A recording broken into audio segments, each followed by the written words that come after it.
आपको बताया था कि किस तरह से आप बच्चों की नोटबुक सेट करेंगे तो बच्चा इंटरेस्ट लगा के उस वर्क को करेगा। तो जैसा कि आप यहाँ देख सकते हैं कि मैंने इंग्लिश की नोटबुक ली है अल्फ़ाबेट के लिए और मैंने स्केच पेन का यूज़ किया है। आप चाहे तो आप पेन का यूज़ भी कर सकते हैं, पेंसिल का यूज़ भी कर सकते हैं, बट मैंने यहाँ पर स्केच पेन का यूज़ किया है। तो शुरू करते हैं। यहाँ पर हम फर्स्ट बनाएंगे ए। मैं बच्चों की हमेशा जब भी नोटबुक सेट करती हूँ तो मैं जो फर्स्ट अल्फ़ाबेट होता है या फर्स्ट लेटर होता है, फर्स्ट वर्ण होता है, वो मैं बिग लाइनें बनाती हूँ क्योंकि बच्चे का भी स्टार्टिंग होता है रिटर्न का, तो वो बिग चीज़ों को की तरफ ज़्यादा अट्रैक्ट होता है। इस तरह से मैं बच्चों की नोटबुक सेट करती हूँ। आप चाहे तो अपने अकॉर्डिंग बच्चों की नोटबुक सेट कर सकते हैं। उसके बाद मैं यहाँ पर अकॉर्डिंग टू लाइन, जिस लाइन में जैसे बच्चे को नॉर्मली दिया जाता है उस तरह से मैं वर्क सेट करती हूँ, लाइक दिस, इस तरह से। उसके बाद आप यहाँ पे 3 डॉट दे सकते हैं। अगर आपको ज़्यादा लग रहा है कि ज़्यादा बच्चा प्रॉब्लम कर रहा है तो आप स्टार्टिंग में ट्रेसिंग भी दे सकते हैं, इस तरह से। वो बच्चों के अकॉर्डिंग है कि बच्चा कर पा रहा है या नहीं कर पा रहा। लेकिन मोस्टली क्या होता है कि जब हम बच्चों को लाइंस क्लियर अच्छे से करवा देते हैं तो बच्चा रिटर्न में ज़्यादा प्रॉब्लम नहीं करता है, लाइक दिस, इस तरह से। A for Apple. नोटबुक में पिक्चर बनाने का मेन मोटो ये होता है कि बच्चा रिटर्न के साथ में जब पिक्चर देखता है तो उसको ज़्यादा वो चीज़ अट्रैक्टिव लगती है कि यहाँ पर पिक्चर बना हुआ है। यहाँ आप चाहे तो आप इस तरह से ए फॉर एप्पल में कलरिंग कर सकते हैं। बच्चों को बता भी सकते हैं, बच्चों से करवाइए और बच्चों को बताइए कि A for Apple, red colour Apple, A for Apple, red colour Apple. इस तरह से अगेन अगेन बच्चों को बताइए तो बच्चे को कलर के बारे में भी नॉलेज हो जाती है और बच्चे का रिटर्न भी क्लियर हो जाता है, लाइक दिस। और फर्स्टली एक बात आप समझ लीजिए कि जब भी आप बच्चों को रिटर्न वर्क करवाएंगे तो ये चीज़ ध्यान में देना बहुत ज़रूरी है कि बच्चा जो वर्क कर रहा है उसको उसका जो लाइंस को देखना बहुत ज़रूरी है कि बच्चा गलत लाइन स्टार्ट ना कर दे, नीचे से ऊपर की लाइन स्टार्ट ना कर दे। अगर लाइन ऊपर से नीचे जा रही है तो वो लाइन ऊपर से नीचे ही जानी चाहिए। ये चीज़ ध्यान रखने वाली बात है। और कई पेरेंट्स इस चीज़ को अवॉइड करते हैं जिससे कि क्या होता है आगे चल के बच्चे को बहुत प्रॉब्लम फेस करनी पड़ती है। वो नीचे से कहीं से भी लाइन स्टार्ट करके कहीं भी एंड कर देता है। तो ये चीज़ें बेसिक चीज़ें हैं, ये बच्चों को बताना बहुत ज़रूरी है। और आप चाहे तो आप यहाँ पे कलरिंग का यूज़ भी कर सकते हैं, आप पेंसिल का यूज़ भी कर सकते हैं इसको ड्रॉ करने के लिए डॉट में। और आप चाहे तो किसी भी चीज़ का यूज़ कर सकते हैं कि जिससे बच्चे को स्टार्टिंग में इंटरेस्ट आए। उसके बाद नॉर्मली बच्चों को पेंसिल के थ्रू ही वर्क करवाया जाता है। तो इसके बाद हम यहाँ पर बी सेट करेंगे, like this, B. B for ball. आप यहाँ पर बच्चों के लिए बॉल बना सकते हैं, round shape ball. B for ball, round round ball. इस तरह से आप यहाँ पर जिसके अकॉर्डिंग आपने अल्फ़ाबेट बनाया उसी के अकॉर्डिंग आप 2 लाइन में डॉट दीजिए।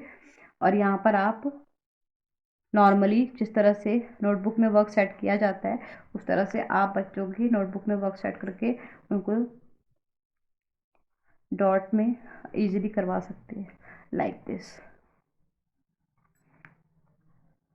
बट बस आप इस चीज़ का ध्यान रखिए कि बच्चा जो लाइन ड्रॉ कर रहा है वो रॉन्ग लाइन ड्रॉ ना करे।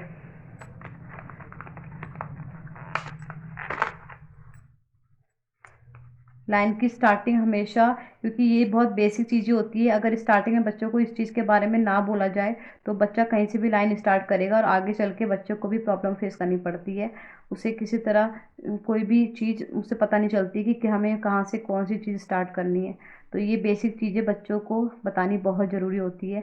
आप यहाँ पर बच्चों को कलरिंग करवाइए, बच्चों को बुलवाइए कि पर्पल कलर अगेन अगेन आप बच्चों को बताइए। बी फॉर बॉल, ये बच्चों से कलरिंग करवाइए एंड बच्चों को बुलवाइए कि ये पर्पल कलर है, पर्पल कलर है। ये हम यहाँ पर blue colour, sky blue colour का यूज़ कर रहे हैं, लाइक दिस। एंड बच्चों को बुलवाइए कि sky blue colour, sky blue colour. Mostly जो टीचर होती है वो स्काई ब्लू कलर को भी ब्लू कलर बताती है स्टार्टिंग में बच्चों को, क्योंकि बच्चों को कलर्स में डिफरेंस इतना पता नहीं होता। रेड, पिंक, ब्लू, ब्लैक, ये सब कलर तो उनको नॉर्मली पता होते हैं, बट हम यहाँ पर स्टार्टिंग में बच्चों को इसको स्काई ब्लू को ब्लू कलर ही बुलवाते हैं, बाद में हम उन्हें क्लियर करवाते हैं कि स्काई ब्लू कलर है, जिस कलर का स्काई है उस कलर का ये कलर है। तो इस तरह से आप बच्चों को करवा सकते हैं। बीच में हम येलो कलर यूज़ कर सकते हैं। आप बच्चों से बुलवाइए yellow colour, yellow colour, yellow colour. इस तरह से बच्चों को कलरिंग भी क्लियर होगी एंड बच्चों को अल्फ़ाबेट भी क्लियर होंगे एंड बच्चों को रिटर्न में भी वो उनका हाथ सेट हो जाएगा। B, B, B for ball, round shape ball. And ball में कौन सा कलर है? Purple colour, sky blue colour, yellow colour. Again आप बुलवाइए बी, बी, बी। फिर उनको इस तरह से यहाँ पर आप वर्क सेट करके दे सकते हैं डॉट में, जिससे वो इजी वे में कर ले। उसके बाद मैं यहाँ पर बनाऊंगी सी। इस तरह से मैं यहाँ पर सी बनाऊंगी। सी के लिए भी मैं यहाँ पर 2 डॉट दे दूंगी। फिर यहाँ पर आप सी फॉर कैट बना सकते हैं, लाइक दिस। आप चाहे तो कोई और भी सी से जो पिक्चर्स होती है आपको आती है आप वो बना सकते हैं अकॉर्डिंग टू यू। इस तरह से मैंने यहाँ पर सी फॉर कैट बनाया है। आप जैसे जो पिक्चर आपको आता है वो पिक्चर बना सकते हैं। यहाँ पर मैं सी सेट करूँगी लाइक दिस।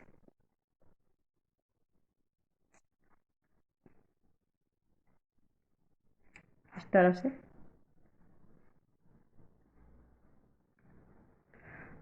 एंड कैट में आप अपने अकॉर्डिंग कोई भी कलर बच्चों से करवा सकते हैं, रेड, ब्लू, पिंक, वाइट। इस तरह से ब्राउन कलर करवा सकते हैं, बट मैं यहाँ पर ब्राउन कलर का यूज़ करूँगी लाइक दिस। बच्चों से बुलवाइए brown colour, brown colour cat, brown colour cat, brown colour cat. Again again बुलवाइए, जिससे कि उनको कलर्स में भी उनको कलर्स भी क्लियर हो जाए, उनको उनको ओरल भी आ जाए। सी, सी, सी। देखिए यहाँ पर कर्व का यूज़ हुआ है, सी पूरा कर्व है, इसीलिए लाइंस का क्लियर होना भी बहुत ज़रूरी है। लाइंस क्लियर होने से पहले आप रिटर्न वर्क स्टार्ट नहीं करवा सकते।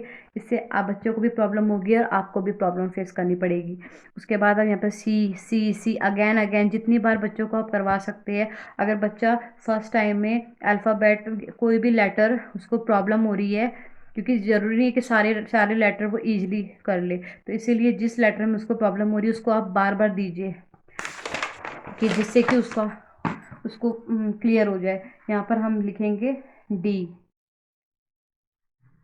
डी।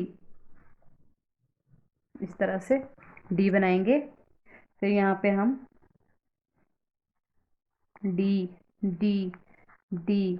इस तरह से वर्क सेट करेंगे नॉर्मली, जैसे टीचर या मैम सेट करती है स्कूल में, इस तरह से, या जैसे आप घर में भी सेट करते होंगे like this. D for duck, D for dog. आप चाहे तो डॉग भी बना सकते हैं, मैंने यहाँ पे डक बनाया है। एज यू विश, जिस तरह से आप बनाना चाहते हैं आप बना सकते हैं लाइक दिस। इस तरह से आप डक बना सकते हैं। और अकॉर्डिंग टू यू आपको इसमें बच्चों से जिस कलर जो कलर करवाना है, बच्चा जिस कलर को उनसे पूछिए भी कि आपको डक में कौन सा कलर करना है, तो वो जिस जो कलर बताएंगे उसके अकॉर्डिंग आप इसमें कलरिंग करवा सकते हैं। उसके बाद आप चाहे तो आप यहाँ पर उनको रिवीजन के लिए, या आपको पता लगे कि आपके बच्चे को ए ए लिखा है तो ए की नॉलेज है कि नहीं है, बी लिखा है तो बी की नॉलेज है नहीं, सी लिखा है, इस तरह से आपको क्लियर भी हो जाएगा कि बच्चा कितने अच्छे से ए बी सी डी उसके लिए उसको क्लियर हो चुकी है। तो यहाँ पर आप ए बी सी डी करवा सकते हैं, A B C D division में।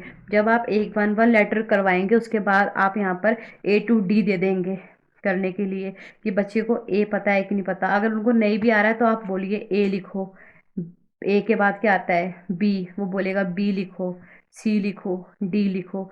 तो इससे क्या होगा, इससे आपको क्लियर हो जाएगा कि आपके बच्चों को A B C D A to D तक उसको प्रॉपर तरीके से आ चुका है।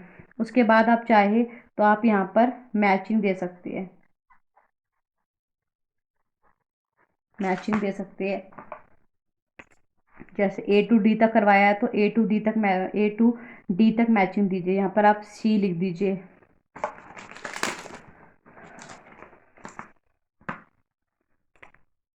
यहाँ पर आप ए लिख दीजिए, इस तरह से। यहाँ पर आप डी लिख दीजिए, यहाँ पर आप बी लिख दीजिए, और सेम टू सेम यहाँ पर इस तरह से आप बच्चों को दे सकते हैं। इससे क्या होगा, वो मैच करेगा और बताएगा कि मैंने ये, आप पूछिए उनसे कि ये कौन सा लेटर है, तो वो बताएगा कि ये सी है, तो सी को सी से मैच करे, ए को ए से मैच करे, डी को डी से मैच करे, बी को बी से मैच करे। इस तरह से आप बच्चों की नोटबुक सेट कर सकते हैं, तो वो अपने इंटरेस्ट लगा के इस सब चीज़ों को करता है। यहाँ पर आप मैच करवाइए उनसे कि सी को सी से मैच करो, ए को ए से मैच करो, डी को डी से, बी को बी से। इस तरह से उनको मैचिंग करवाइए। आप पिक्चर के थ्रू भी उनको ओरल करवा सकते हैं, रिटर्न के थ्रू भी करवा सकते हैं। उनको आप कलरिंग भी बता सकते हैं, जैसे कि मैंने आपको बताया कि किस तरह से आप नोटबुक में पिक्चर सेट करके दीजिए, तो वो बहुत इंटरेस्ट लगा के उस चीज़ को करने की कोशिश करेगा, और वो उसका कलर भी क्लियर हो जाएगा, और उसको वो चीज़ पता भी चल जाएगी कि सी फॉर कैट होता है, बी फॉर बॉल होता है, ए फॉर एप्पल होता है। और बुक्स के थ्रू भी आप ज़्यादा से ज़्यादा बच्चों को ओरल क्लियर करवा सकते हैं। बुक्स के बारे में मैंने आपको बता दिया था कि आप कौन सी बुक यूज़ करिए। बिग पिक्चर वाली जो जिसमें पिक्चर बिग होता है, वो उस बुक का यूज़ मत कीजिए, क्योंकि बच्चे का पूरा फोकस पिक्चर में होता है। आप कोशिश करिए कि पिक्चर जो वो मीडियम साइज़ में हो, एंड लेटर भी मीडियम साइज़ में हो, जिससे कि बच्चा लेटर भी देखे तो पिक्चर भी देखे। तो अगर आपको हमारा चैनल पसंद आया हो तो प्लीज़ लाइक और सब्सक्राइब कीजिए, और इसी तरह से हमारे चैनल को आगे भी शेयर करते रहिए। आगे के जो लेटर है वो मैं आपको अगली वीडियो में बताऊंगी। Thank you.